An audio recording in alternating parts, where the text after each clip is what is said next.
और अधिकारों की लड़ाई को लड़ना है, यदि हम लोगों ने अपने अधिकार सुरक्षित करने हैं, यदि हम लोगों ने अपनी आबरू और इज्जत को सरेआम लूटने से बचाना है, अपने अधिकारों को सुरक्षित करना है, अपने बच्चों को शिक्षित करना है, अपने रोजगार सुनिश्चित करने हैं और अपने हक और अधिकार सुरक्षित करने हैं साथियों, तो आपको जनता देश संगठन के साथ में कंधे से कंधा मिला करके चलना पड़ेगा।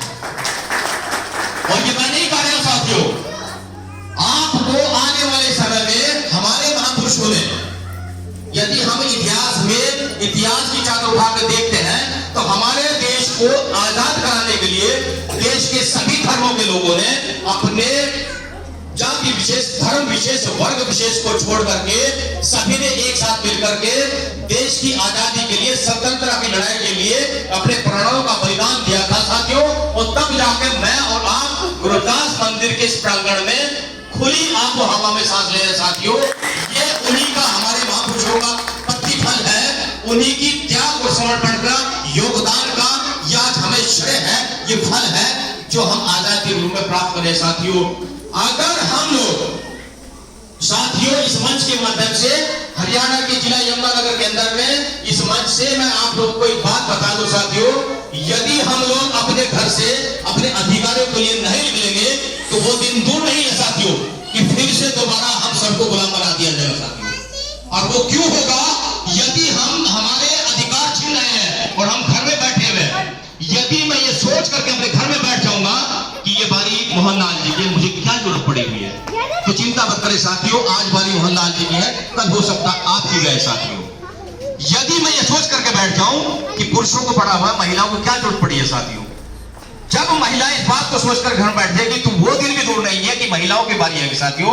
मेरा कहने का मतलब है, यदि हम सब मिलकर के एक सूत्र में एक साथ मिलकर के किसी भी लड़ाई को नहीं लड़ेंगे साथियों, तो वो दिन दूर नहीं साथियों कि हमें गुलाम बनाने में देर न लगेगी साथियों। और आप सब जानते हैं कि देश के अंदर में अगर रोजगार छिन रहा है तो किसका छिन रहा है?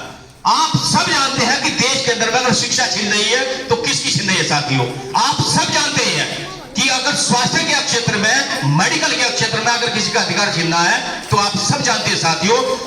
जब हमें इस बात का पता है कि हमारी शिक्षा छीन रही है, हमारे रोजगार छीन रहे हैं, हमारे स्वास्थ्य छीन रहे हैं साथियों, तो हम और आप अगर घर में बैठे हुए साथियों, तो आने वाली पीढ़ियां आप लोगों से सवाल करेगी, इस नवयुग पीढ़ी से सवाल करेगी कि जब हमारे हक और अधिकार लुट रहे थे, छीन रहे थे, तो तुम लोग वहां कहां थे जब हमारे हक और अधिकार हमसे छीने जा रहे थे साथियों। जब हम लोगों को आजादी मिली, जब उन लोगों ने अपना सब कुछ छोड़ करके हम लोगों को खुली आबो हवा दी है, हमारे अधिकार सुरक्षित करके चले गए हैं, तो हमारा क्या फर्ज बनता है साथियों? हमारी आने वाली पीढ़ी के लिए अच्छी शिक्षा का बंदोबस्त करके जाए साथियों। और जब वो पढ़ लिख लेंगे साथियों तो उनके रोजगार का बंदोबस्त करके जाए साथियों। और जब वो पढ़ लिख करके रोजगार प्राप्त करेंगे साथियों तो उनके लिए अच्छी स्वास्थ्य की जिम्मेदारी का दायित्व हम पर बनता है साथियों। और जब वो शिक्षित, चिकित्सा और रोजगार के क्षेत्र में घर से बाहर निकल जाएंगे साथियों, तो उस खुली आबोहवा में एक अच्छा वातावरण कराने की जिम्मेदारी भी हमारी है साथियों। यदि हम देश के अंदर में एकताबद्ध होकर के नहीं चलेंगे तो उस श्रेणी से हम पिछड़ जाएंगे साथियों, जिसे दबे कुचले देश का दीनहीन समाज कहा जाता है साथियों। इस बात को भुलाकर रख दीजिए, क्या आने वाली पीढ़ी में क्या आप गुलामी सदियों तक जिस गुलामी को झेलते आए हैं, क्या उसी गुलामी को झेलते हुए हमेशा पैदा हुए थे और उसी गुलामी के लोग करके मर जाओगे साथियों? इसको आपने हटाना पड़ेगा। दलित को आपने अपने साथ से लगा के साथ में अपने अधिकार की रक्षा करनी होगी साथियों। अपने अधिकार के साथ में अपने इतिहास को जानना पड़ेगा साथियों। आप देश के दीनहीन नहीं है, हमारे देश का इतिहास भरा पड़ा है साथियों।